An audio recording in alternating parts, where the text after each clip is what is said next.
to be as successful as she has been so quickly is testament A to some mental toughness, but the tennis that she produces in terms of the IQ. I mean, we're talking Mensa level 200 plus. I Yeah, mean, it well, is phenomenal. well, she reminds me, I said it on air, she reminds me a lot of Jeannie Bouchard when she was at her very best, plus some added elements. Although some people forget that Jeannie used to be very good at coming to the net, Yes, actually. Some people, that's a really good point. yeah, and people block that Yeah, out yeah. completely. But Jeannie would take the ball so early. She would go up the line the moment she could and then try to transition to the net.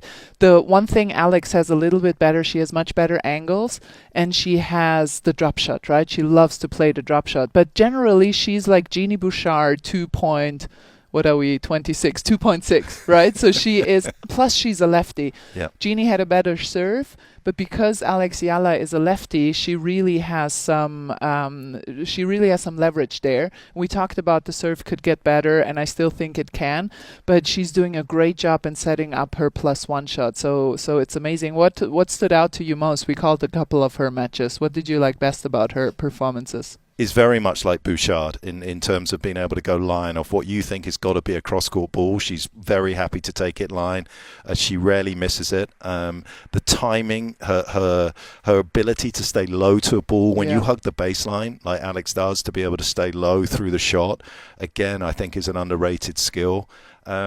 What bump up does her serve get because it's a lefty? If she was right-handed, would it be much more of an Achilles heel? Well, I know I brought up Jeannie Bouchard. I'm going to bring up Angie Kerber now as the serve equivalent maybe to Alex Eala. Angie also didn't have a great serve, and it helped her on the quicker surfaces. Angie also preferred to play on quicker hard courts. Australian Open, famously the first slam she's ever won.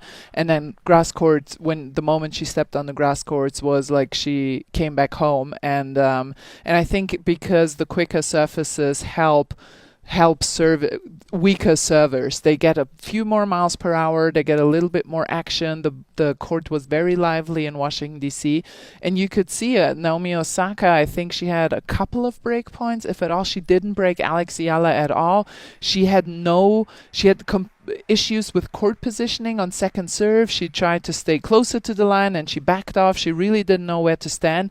And what Eala does really well, she gives it a nice little lefty spin, right? We talked about, I think with Chanda, I called the match with Chanda, we were doing Jess Pagula against Diana Schneider, and we were talking about how Schneider gets quite a good pop on her serve, considering that she's not very tall either, but she doesn't use her leftiness as well as somebody like Alex Eala, who really spins the ball around. So if you don't approach it, if you don't take it on the rise, you are going to be in trouble, especially because anything you drop short, you will be punished for by Alex Eala's down the line shots.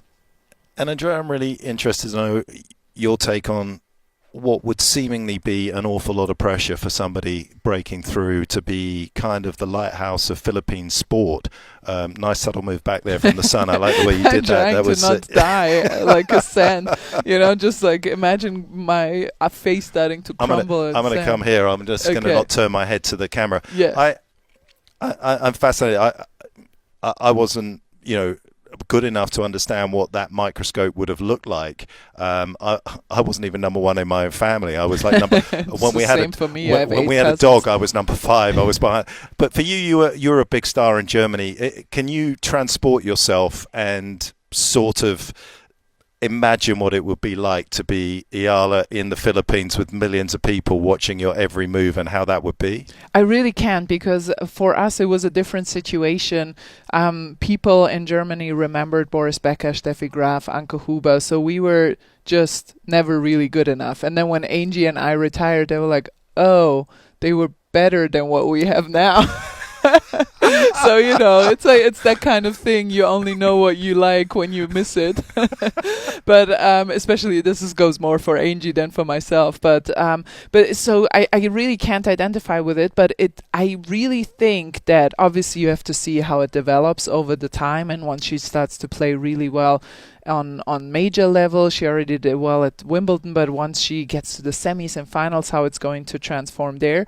But I will say that I've rarely ever seen such a young person that seems to be so emotionally stable and so just blessed with inner strength. She seems to know exactly who she is and what she wants, and nobody can distract her from it. So I think even if the whole world were to follow her, she would still follow her path and not be distracted by it. And that's what's the most fascinating about her to me. When she speaks, it's like a 80-year-old with tons of life experiences coming out of her mouth, but when you look at her, it's the face of a really young woman, and it's beautiful to see how wise she already is at that young age. It's true. I mean, I feel like that, at this stage of your life, a lot of us are kind of workshopping our lives. We don't even really know what we want to do, and I actually said this in commentary the other day. We're so quick in this industry of sport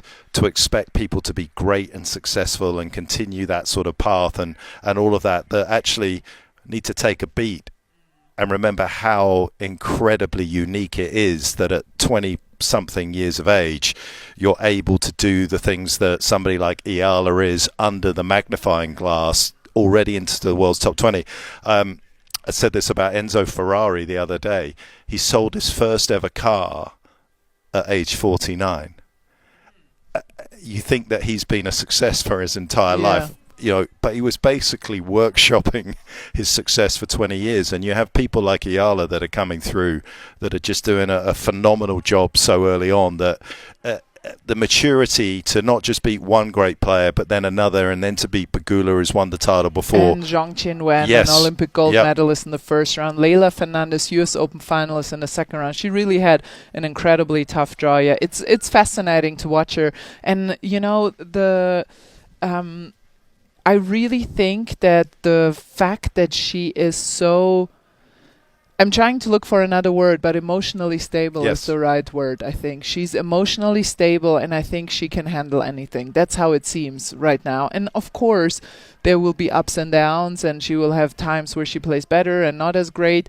But I feel like she has that inner strength to sort of withstand anything. And to be honest, it reminds me a little bit of Yannick Sinner in a different way. But these kind of personalities are really made for tennis. If you are very much up and down, tennis will wear you down and it will exhaust you and you will hit the wall at one point. And these players who don't seem to get too high and too low when things are going really great or really badly, that just seem to be very stable in what they want and who they are, they seem to have a certain kind of longevity on tour that others can't find. And she strikes me like that type. I'm hoping, obviously there is a lot going on around her, but I'm hoping that people give her the time to still evolve and develop. But she seems to me like she has all it takes to have longevity on tour. A couple of Monday finals, which is rare, gave us an opportunity to Monday quarterback. Final thought on Alex. Does a week like this make it very conceivable that she can win a major? Because a lot of people have been worried whether the serve's capable of carrying her through 7 matches at a major. But when you have a tournament like this with the caliber of people that she beats, does it put that one to bed? I think so. I think she will win. I think she can win Wimbledon, to be honest.